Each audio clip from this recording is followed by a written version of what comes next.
Saddam Hussein and his weapons are a direct threat. And it involves weapons of mass destruction. He has had the opportunity time and time again. We will disarm Saddam Hussein. Iraq appears not to have come to a genuine acceptance. Enough. The invasion is very near. The game is over. The wait ended March 19, 2003. General Tommy Franks, an Oklahoman born and bred, led American and coalition forces in the invasion of Iraq.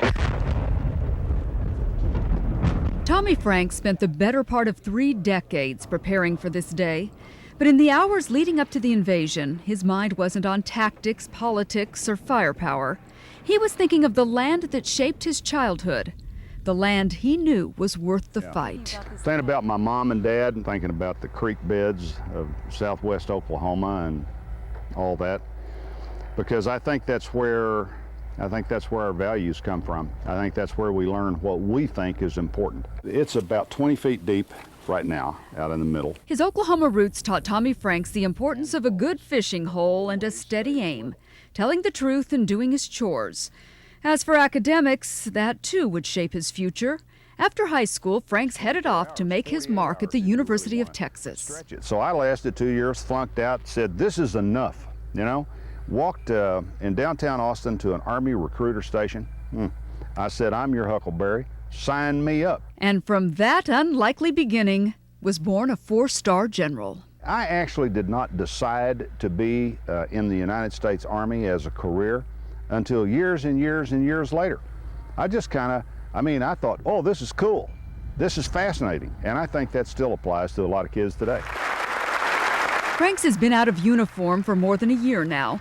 He's written a book and talks to standing room only audiences around the country. But his thoughts are never far away from the soldiers who are still fighting and dying in Iraq and Afghanistan. What's it about? My view is that it's about our children and our grandchildren more than it's about us. I actually believe that this war is as important to the people of the United States of America as our Civil War was. After the initial sweeping success of the invasion, U.S. forces have run into opposition, more, Franks admits, than he expected. But he says in part the troops have been handicapped by their own success. When you topple a government, very, very quickly, there is a price to be paid. It's what I have called for a long time catastrophic success, catastrophic victory. One winds up having won the war and then taking a prolonged period of time to win the peace. Still, Franks has no doubt America will eventually prevail, in part because these troops have something soldiers in Vietnam, like Tommy Franks, never knew: the widespread support of the American people. Is it possible for somebody to oppose the war and oppose what's going on but still support the troops? You bet. Absolutely. I think that's what we see in this country, and I'm good with it. Tommy Franks' career has taken him around the world and back home again. He and his wife Kathy are now building a home in the Wichita Mountains west of Lawton, on land that's been in her family for generations. As for the future, some say Franks is a natural leader, a born politician. Tommy Franks has other plans. I want to raise black cattle out here and take grandkids down to fish for catfish in that pond you were looking at earlier. Little quail hunting, maybe. Do a little quail hunting, you bet. Well, you've earned it. Thank you so much. Thanks a lot. Route 66 and Clanton's Cafe share a birthday. Both are 78 years old. The highway shows its years in places.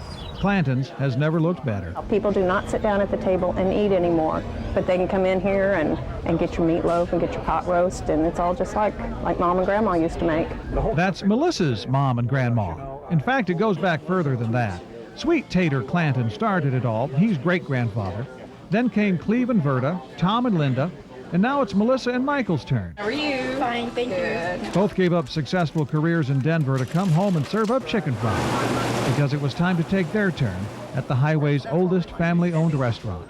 I think a lot of it is personal attention. You know, we're 4th generation, so that means we've been hands-on owners, managers, workers. At Clanton's, the fry baskets are always sizzling, the griddle never grows cold, Your change comes in $50, and Wednesday means brown beans and cornbread. And oh gosh, you don't change those at all. I mean, you don't switch that to Tuesday. If you switch Tuesday and Wednesday's lunches, you're in trouble. Because they know we have liver and onions on Tuesday, and that's what they're coming here for. If you eat one meal at Clanton's and linger a while, hunger might hit again by Sapulpa, home of the little cinder block shrine known as Norma's Diamond Cafe. 12 years ago, Norma Lee Hall was still peeking out from the slit in the wall, holding forth as a 66 institution. And so it's always nice to see your old friends. Diabetes took Norma's life a year and a half ago, and the little cafe she so loved floundered and closed. Well, I opened this place in honor of Norma and went back to her cooking. Which means Linda's daughter, Amy, is peeking out from the slit in the wall now, making everything from scratch again, including Norma's trademark wow breakfast. 1 egg, 1 bacon, biscuits and gravy, and home fries. Norma's son, John, grew up at the cafe. He's still a regular. Says the wow breakfast came naturally. She'd spread it out on the table and put some garnish on it on a plate, and bring it out, and the people go, wow, all that for 99 cents? So that's what she called it. The price has doubled to $1.99. Still hungry? Try the 66 special. Eggs, sausage, bacon, home fries, pancakes, biscuits, gravy. You can't beat scratch biscuits. That could be why J.B. Mahoney's been eating here since 1948. Well, it could be it's habit, but it could be the people. Mostly habit. The regulars like their conversation lively and their cigarette smoke thick. There is a non-smoking section on the other side of the cinder blocks, the ones Norma's husband Bob repainted the original aqua and orange. So happy was he that Linda wanted the place like Norma had it. It's just home. We spend more time up here than we do at home. And so some highway institutions hang on, but we're losing a lot of others. The 12 years that have passed since my last trip down 66 have shown me that. One that we still have, though, is this beautiful old bridge in Sapulpa. She's bent and bruised and battered in a lot of places, but she's still hanging on, getting the job done. Her rebar skeleton is showing in places, and her brick deck's a bit battered. But like all who survive out here, serving up a safe crossing, eggs over easy, or brown bean Wednesday, there is one constant. The places that still feel familiar, that feel like home. Duck and goose hunting season is right around the corner. Waterfowl hunters all over North America are buying decoys made in Oklahoma. We can make up to 500 dozen a day, and it just kind of depends on the demand, but we're capable of doing that. At their plant along Highway 75 in Henrietta, G&H Decoys makes 25 different species of waterfowl decoys in 100 different styles. They've been at it for 70 years. This is thermoplastic. When you heat it, a certain temperature becomes pliable. His father and grandfather used to make decoys out of paper mache. Now they're plastic. They come out of the mold. The excess is cut away, and each one is trimmed and ready for painting. Each of the species has its own distinctive markings, and all that is added by hand. They ship all over North America, but in Oklahoma, they're a little hard to find. The only place they can buy G&H decoy products in Oklahoma is here at the factory. He says they've just recently expanded the showroom and retail outlet. For decades, people drove by and wondered what was inside. Well, now they can stop and see. Once, he led a tour group through the plant, playing marching music on a duck call. Making decoys provides some fun opportunities. Have I got a duck on my head? Yep, you do. Carol Bachmiller's working on an art project. I'm making a sailboat. She says for years she toyed with the idea of learning to weld, but until she found the Iron Designs Welding Academy and Art Studio, she didn't know how. I think I like it. David Smith runs Iron Designs. He says he's taught about 30 students to weld since last fall. Almost all of them women. I think it's just the fact that they can say, I made this. Look what I made. Carol's sailboat will be an auction item at a charity fundraiser up at Grand Lake.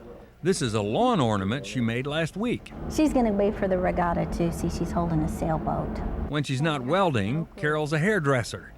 She says when she told her husband she was going to learn to weld, he just rolled his eyes. Her friends, she says, were not surprised. My friends are kind of used to me being a little out there, so it's okay. She's created holiday gifts for those friends since she started and is in here in the shop 1 or 2 days a week working on something. Many of these projects were made by students. The project of choice right now seems to be a bed. We're looking at one of those right there. I guess it's an opportunity to make your bed and then lie in it. There you go. Hey, that's a good one. Hey, man, I like that. I like that. Thank you very much. And Carol Bachmuller has found a creative outlet she loves. You know, it's like a million times more fun than crocheting. And there you have it. Rick Wells, the News on 6. Local news that fits your busy schedule. News 9 on News Now 53. It's the same News 9 team you know and trust, with more local news than any other news channel. More local stories from more Oklahoma towns, guaranteed. It's all News 9 on your time, so when your busy life interferes with staying informed, get caught up with more local news from News 9 anytime on Cox Cable Channel 53. More local, more meaningful. News 9. Replay 24 hours a day, 7 days a week on News Now 53. The latest local news is coming up in minutes. Just turn to News 9. Right now, Kelly Ogle and Jennifer Reynolds are working on developing stories for 10. Checked immediately and it's... New details on the big stories. From opening near an elementary school. And breaking news live from where it's happening. Jennifer, this case leaves at 36... Gary England is ready to tell you how cold it will be when you head out the door tomorrow. 7 a.m. in the morning, the Metro. Plus, get scores and highlights from your favorite local teams. The latest news, weather, and sports. Get it in a few minutes. Turn to Cable Channel 10 for News 9 at 10. The McVeigh execution. Now, how do you keep the protests peaceful? I'm Tamara Pratt in Terre Haute, Indiana, getting ready to show you what police are doing in planning for McVeigh's execution. News 9's total coverage, Thursday at 10. Tonight at 6 on News 9. 212 minus 1.85x. Confused? Take a speeding car, add a police officer, and students have a brand new way to learn algebra. That's tonight at 6. News 9, working in the spirit of Oklahoma. Tonight at 10 on News 9. Police, employers, investigators. They could be watching how you dot your I's and cross your T's. What secrets do you expose with a stroke of a pen? Are you righting your wrongs? Tonight at 10 on News 9. Tuesday at 10 on News 9. From couch potato... I want him to look like that. ...to buff body in 12 weeks. It's not a diet. But it's about being healthy and feeling good. Lose weight, feel better, reduce stress. This fitness craze claims it can help you do just that. And you may even earn big bucks for doing it. Our Consumer Watch team takes its toughest challenge yet. I hate these. And puts the plan to the ultimate test. They could help you get these results. Nice. Good. Body for Life, Tuesday at 10 on News 9.